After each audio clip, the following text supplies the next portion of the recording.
Assalamualaikum warahmatullahi wabarakatuh. Waalaikumsalam warahmatullahi wabarakatuh. Terima kasih. Gimana kabarnya teman-teman? Sehat? Alhamdulillah. Alhamdulillah. Alhamdulillah sehat. Semoga selalu sehat ya. Oke, sebelum kita mulai pembelajaran hari ini melalui video conference seperti biasanya, alangkah baiknya kita berdoa sejenak, menundukkan kepala agar ilmu yang kita pelajari hari ini bermanfaat. Berdoa menurut agama dan kepercayaan masing-masing dimulai.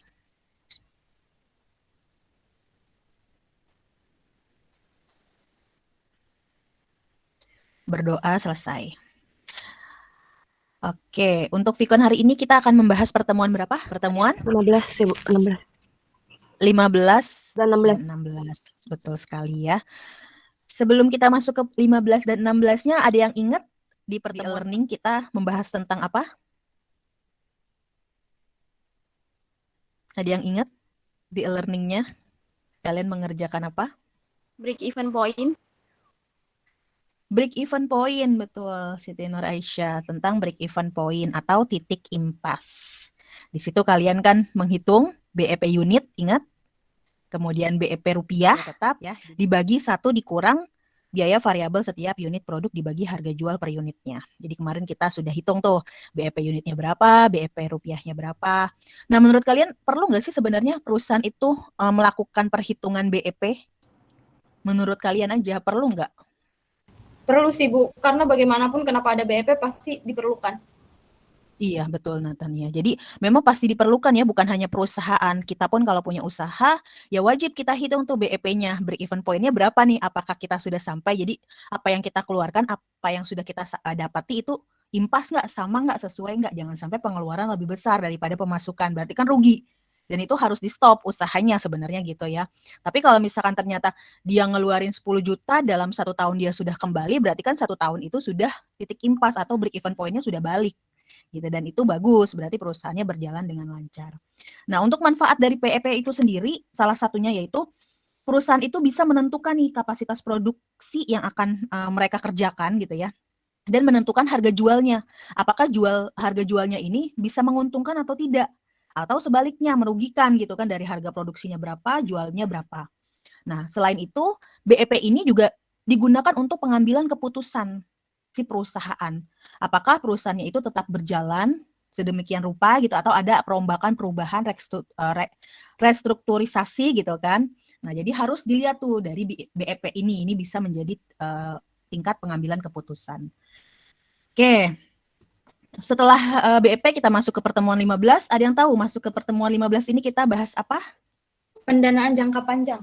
Pendanaan, bahas nih, apa sih pendanaan jangka panjang itu, kemudian jenis-jenisnya, kemudian alternatifnya apa saja gitu ya dalam pendanaan jangka panjang tersebut. Nah, kemudian di sini saya izin share screen ya teman-teman. Oke, sudah terlihat ya teman-teman? Kita masuk ke pertemuan 15, pendanaan jangka panjang. Nah, jadi di sini tujuannya untuk pembelajaran kali ini, mahasiswa mampu memahami dan menjelaskan jenis-jenis pendanaan jangka panjang. Yang kedua, mahasiswa mampu memahami dan menjelaskan tentang alternatif pendanaan jangka panjang serta keunggulan dan kelemahannya. Jadi setiap pendanaan tentunya ada kelebihan dan kekurangannya. Nanti akan kita bahas satu persatu.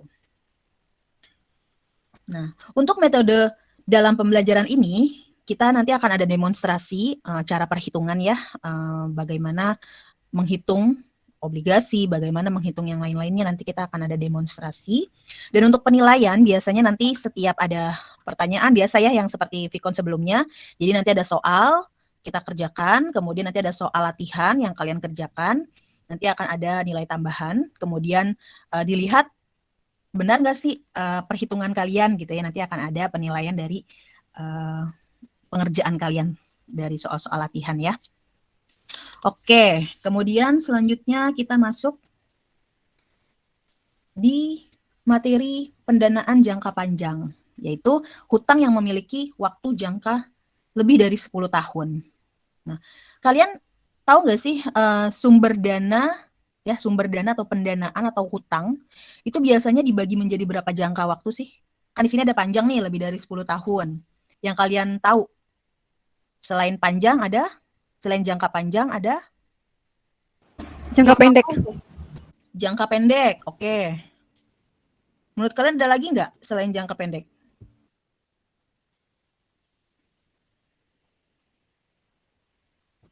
Di antara pendek dan panjang apa? Menengah. Menengah, betul, jangka menengah. Tapi rata-rata ya yang biasa dibahas itu jangka pendek dan jangka panjang. Karena kalau jangka menengah tergantung kesepakatan dari si pemberi pinjaman dan penerima pinjaman. Nah, biasanya jangka pendek itu jangka waktunya kurang dari 1 tahun. Untuk jangka menengah itu 1 sampai kurang dari 10 tahun. Sedangkan jangka panjang itu lebih dari 10 tahun. Gitu ya. Oke, lanjut.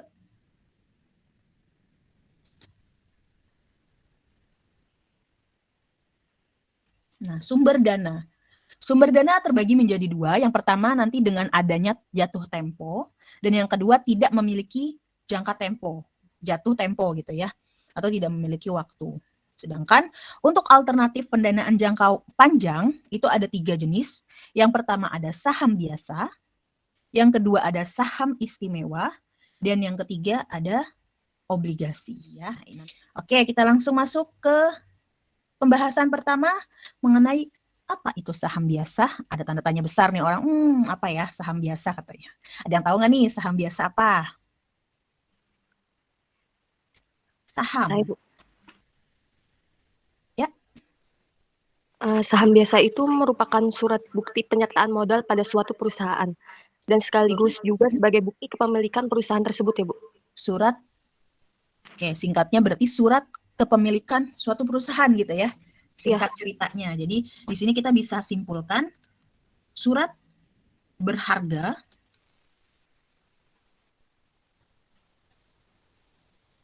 bukti kepemilikan gitu ya, kepemilikan perusahaan. Jadi singkatnya saham biasa itu ya surat berharga bukti kepemilikan atas suatu perusahaan. Nah, di sini saham biasa juga ada ciri-ciri khasnya nih, ciri-ciri khususnya. Jadi kalau misalkan kalian, ciri-cirinya ini, ini masuk saham biasa ternyata gitu ya. Jadi kalian harus tahu nih, ciri-ciri khususnya. Di sini ada 3. Yang pertama memiliki hak suara atas pemegang saham. Nah, biasanya nih kalau yang suka nonton drakor gitu ya, kan ada tuh yang lagi rapat-rapat untuk menentukan siapa nih nanti direkturnya, dewan komisarisnya gitu kan, dikumpulin yang pemegang saham gitu semuanya, diambil suara apakah anak dari si A, anak yang di B gitu ya yang sering nonton. Nah, makanya semua yang pemegang saham itu dikumpulkan untuk memutuskan gitu ya, siapa nih komisaris perusahaan tersebut. Itu dikumpulin tuh, semakin besar dia punya saham, maka suaranya itu semakin banyak atau besar gitu ya, berpengaruh. Nah, itu sering tuh ya, kalau kita nonton-nonton di drama Korea sih, kalau saya seringnya gitu kan dikumpulin, wah siapa nih yang pemegang saham gitu. Nah, itu sering tuh terjadi seperti itu. Makanya saham itu menentukan siapa yang menjadi CEO-nya, CEO perusahaan gitu ya. Terus yang kedua ada hak untuk didahulukan. Tanggung jawab terbatas pada jumlah yang diberikan. Jadi tanggung jawabnya memang terbatas, tidak banyak gitu ya untuk si pemegang saham. Kemudian masuk ke keunggulan. Nah, keunggulan dan kelemahan. Kita lihat di sini keunggulan dari saham biasa. Oke. Keunggulan, saham biasa tidak memberikan dividen yang tetap. Jadi dividennya itu bisa berubah-ubah tergantung dividen yang didapati oleh si perusahaan. Dapat dijual lebih mudah karena dapat memberikan pendapatan yang lebih tinggi daripada utang dan ikut serta sebagai pemilik mengeluarkan saham, dia hanya butuh modal yang banyak, tapi tidak perlu membayar biaya-biaya yang lain. Nah, kelemahannya di sini penjualan saham biasa dapat meningkatkan hak suara atau hak pengendalian yang dimiliki pemegang saham yang tadi saya bilang. Jadi, semakin banyak kita punya saham, semakin besar kita bisa mengendalikan suatu perusahaan gitu. Jadi itu kelemahannya. Kalau misalkan sampai satu orang punya sahamnya banyak gitu ya, besar gitu di perusahaan, nah itu dia bisa mengendalikan perusahaannya. Kemudian kelemahannya juga saham biasa lebih banyak memberi hak untuk memperoleh laba kepada pemilik perusahaan. Jadi kalau misalkan saya punya saham biasa, nah dividennya kan kita nggak langsung ke kita tuh, tapi si ke pemilik saham, pemilik perusahaan terlebih dahulu. Jadi lebih menguntungkan si pemilik perusahaan dibanding pemegang saham biasa. Yang ketiga, biaya penanggungan atau underwriting dan pendistribusian lebih mahal daripada utang. Surat berharga atas bukti kepemilikan perusahaan, tetapi lebih tinggi atas daripada pemegang saham biasa. Jadi dividen ini diutamain dulu nih, dibayar yang pegang saham istimewa dibanding saham biasa. Kita masuk ke jenis obligasi. Nah, di sini ada 3 nih berdasarkan yang pertama pengalihannya, yang kedua berdasarkan jaminan yang diberikan, yang ketiga berdasar penetapan dan pembayaran bunga. Yang kita sudah bahas, ada ingat? Pertemuan 15-nya apa saja yang sudah kita bahas? Saham biasa, Saham biasa, Saham biasa, keunggulan kelemahan saham biasa, keunggulan dan kelemahan saham biasa, saham istimewa, saham istimewa atau jenis keunggulan, obligasi, Obligasi. obligasi, kelemahan dan keunggulan dari saham istimewa. Obligasi apa aja yang kita bahas tadi? obligasi, Atas tunjuk, atas nama. berdasarkan pengalihannya, berdasarkan Jenis-jenisnya ya, jenis-jenis obligasi betul berdasarkan pengalihannya, berdasarkan jaminan gitu ya. Absen dulu ya. Oke, pertemuan 15 ya. Yang pertama Ahmad Mirza. Ada Ahmad Mirza? Hadir, Bu. Hadir, Bu. Hadir. Mirza hadir. Amara Septiayani. hadir, Bu. Hadir Amara. Oke, Amara hadir. Lanjut Bagas Aji Wijaya. Bagas ada? Hadir, Bu. di kelas. Oke, Bagas ada. Baik. Dende Kaliza Sabil. Baik, mana Baik?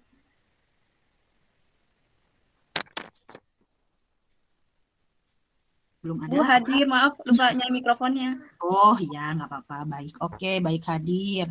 Lanjut, Bani Dani. Bani Dani. Bani David. Jadi Bani Dani. Bani David, mana David? Ada David? Oke, kita lanjut dulu. Cici Citraeni. Ada Cici? Hadir, Bu. Berarti nggak ada yang ditanya ya. Kita lanjut lagi ke pertemuan 16 mengenai pendanaan jangka panjang, masih terusan dari pertemuan 15-nya gitu ya. Pertemuan 16 ini akan dijelaskan tentang cara penilaian obligasi dengan menggunakan 2 metode. Yang pertama metode singkat dan yang kedua metode nilai sekarang. Kemudian nanti akan dijelaskan juga nilai obligasi yang memiliki dan tidak memiliki jatuh tempo serta penarikan kembali obligasinya. Tujuannya apa? Tujuan dari pembelajaran hari ini atau di pertemuan 16 adalah yang pertama mahasiswa mampu memahami dan menjelaskan model penilaian metode singkat dan Masuk sekarang. contoh Yang soal. kedua, mahasiswa mampu memahami dan menghitung nilai obligasi yang memiliki jatuh tempo, yang tidak memiliki dan tidak memiliki jatuh tempo. Dan yang terakhir, mahasiswa mampu memahami dan menjelaskan penarikan kembali obligasi, penilaian obligasi untuk menentukan besarnya tingkat pengembalian dari suatu obligasi sampai jatuh tempo. Digunakan 2 pendekatan. Yang pertama pendekatan metode singkat dan yang kedua metode nilai sekarang. Jadi ada 2 metode dalam menghitung penilaian obligasi. Kita bahas satu persatu mengenai yang pertama metode singkat atau shortcut formula. Ya, ini rumusnya. Metode singkat digunakan untuk menghitung yield to maturity atau YTM. Hasil yang dimiliki pemegang obligasi jika dimiliki sampai jatuh tempo dihitung dengan cara sebagai berikut. YTM sama dengan I ditambah N dikurang P dibagi N dibagi P ditambah N dikurang 2. Di mana YTM adalah keuntungan obligasi sampai jatuh tempo, I adalah tingkat bunga, N itu nilai nominal obligasi, sedangkan P adalah harga pasar. 5%. 5%. Artinya I-nya berapa? 250. 250. 250. Itu ya berarti di sini 5% kan gitu. Ditambah N-nya berapa N-nya? 5.000. 5.000. 5.000 nih nominal ya, 5.000. Dikurang P-nya berapa harga pasar? 4.000. 4.000, betul, 4.000 dibagi N. Jangka waktunya berapa? 5 tahun. 5 tahun. 5 tahun. Oke, dibagi gitu ya. P-nya berapa P-nya? Harga pasar? 4.000. 4.000 ditambah N-nya berapa? 5.000. 5.000 dibagi 2. 2 itu rumus ya. Iya, Bu. Oke, kita ke samping aja. 5% tadi berapa? Udah didapat? 250. 250. Ditambah berapa nih? 100.000. 1.000 dibagi 5. 200, Bu. 200 dibagi 4.000 ditambah 5.000, 9.000 dibagi 2. 4.000 dibagi 2. 4.500. 4.500. Maka 250 ditambah 200 berapa?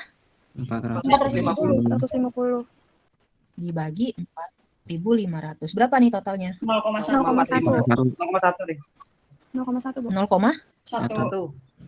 1 aja, nggak ada koma lagi? Nggak ada. Nggak ada. Berarti dikali 100 berapa? 10, Bu. 10. 10%. Oke ya. Jadi 5% ini kan bunganya. Nah, dicari dulu tuh berapa sih sebenarnya bunganya 5%. Berarti lihat dulu nominalnya berapa. Kalau nominalnya di sini 10.000, berarti 10.000 dikali 5%. Baru udah dapat hasilnya gitu ya. Nih ya. Nah, biar jelas ya. Oke, gampang ya? Bu, boleh nanya nggak, Bu? Boleh, siapa? Dende baik ya? Itu yang 200-nya dapat dari mana ya, Bu? Di 200-nya 5.000 ini, nih 5.000 dikurang 4.000 dibagi 5. Coba kamu hitung. 5.000 dikurang 4.000 kan 1.000. Dibagi 5, 1.000 dibagi 5. Ini hasilnya di sini. Oh, oke, Bu. Makasih ya, Bu. Sama-sama. Nah, ini hasilnya dari sini. Gitu ya. Jadi langsung 4.000 ditambah 5.000 dibagi 2, ya udah 9.000 bagi 2 aja, 4.500 kan. Tuh. Oke, coba saya ganti angka ya. Coba saya ganti angka. Misalkan di sini nilai nominalnya saya 50.000 misalkan. Terus harga pasar saya kasih 30.000. Terus umur obligasi N ya. N kecil. Umur obligasi misalkan di sini 4 tahun. Bunganya misalkan taruh 12%. Nah, coba hitung jatuh temponya. Ini soal 1. Terus di sini lagi 2 orang ya jadinya ya. Nanti UASnya adalah 1 ini soalnya ya. N di sini misalkan 20.000. P sama dengan 10.000, N sama dengan 10 tahun, bunga 20% misalkan. Nah, coba 2.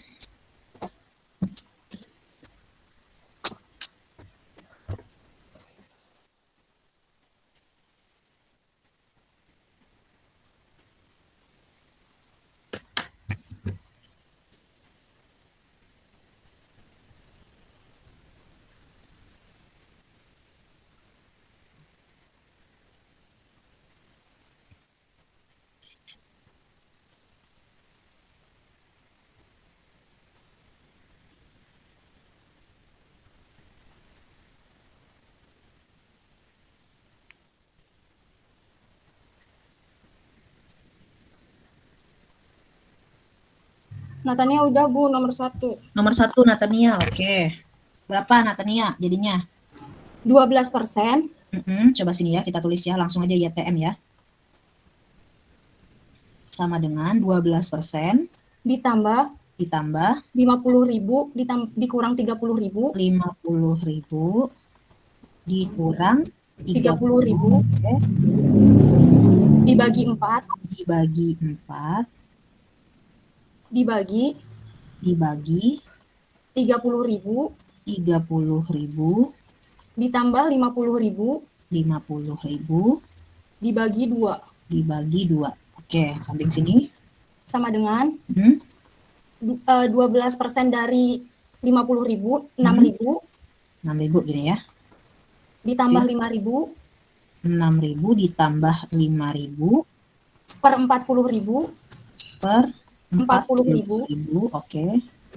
sama dengan 11.000 Oke. per 40.000 Oke. sama dengan 0,275 Atau dikali 100 sama dengan 27,5%. ada yang beda? Sama Bu. Sama ya? Sama Bu, sama. Sama. Oke, nomor 2 siapa? Saya Bu. Oke, Fajar, silahkan. Kita naik ke atas kali ya di sini ya. Kita naik ke atas ya jawabannya ya. Ya Bu. Nah, YTM sama dengan berapa Fajar? Sama dengan 4.000 Bu. Langsung. Dia langsung Oh, jawabannya. di Iya gitu. dong, biar tahu teman-temannya. saya 20% Bu. Oke, 20%. Sabar. sabar pelan-pelan. Kira-kira langsung jawab. 20%. 20% ditambah dalam kurung Oke, 20.000 20.000 ditambah 10.000. ditambah. Ya. Dikurang Bu, salah. Bukan Ya dikurang Allah. itu. Dikurang, oke. Per 10 Bu. Per 10 dibagi Dibagi 20.000 20.000 ditambah 10.000 plus 10.000, oke. dibagi 2. Dibagi 2. Oke, sama dengan Sama di sini dengan berapa 20%-nya? 4.000 4.000 ya. Oke. 4.000. ditambah Mm-mm. 10.000 per 10. Langsung jawaban apa gimana Bu? Langsung jawaban. Terserah Ibu, kira-kira gimana? Langsung jawaban aja, 20.000 dikurang 10.000 dibagi 10 gitu, berapa? Oh ya, 20.000 dikurang 10.000 dibagi 10 Bu. 1.000 Bu. 1.000, oke. Yang bawahnya berapa langsung total? 20.000 ditambah 10.000 dibagi 2. 5.000 Bu. 5.000, oke. 5.000 benar? Insya Allah Bu. Kan 20.000. Bentar Bu, 20.000 Bukan 15. ditambah 10.000. 15 yang Bu. Berapa nih? Ditawar Sabar, mulu nih, sabar. 5.000 ke 15 nih. 0,33. 0,33. Baik, karena keterbatasan waktu, 0,33 maka cukup atau sampai di sini. 33%. Dikali 100%, Silakan Bu. kerjakan dikali soal 100%, berikut, jadi lalu nanti akan dikumpulkan 33%. di learning system kita. ada lagi yang mau saya bikin soal? Kalau yang udah jawab nggak boleh jawab lagi ya, biar rata pembagian tambahan nilainya.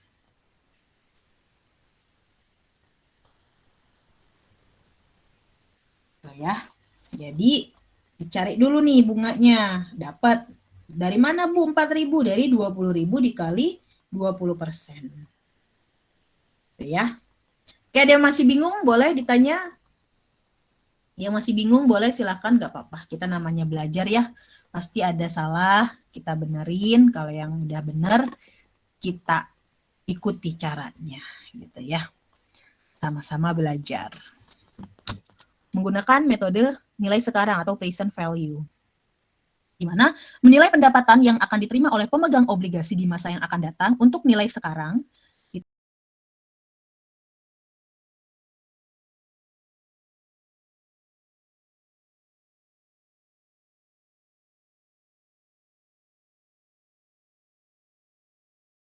Udah tahu nggak pertemuan 17 apa? Tentang apa?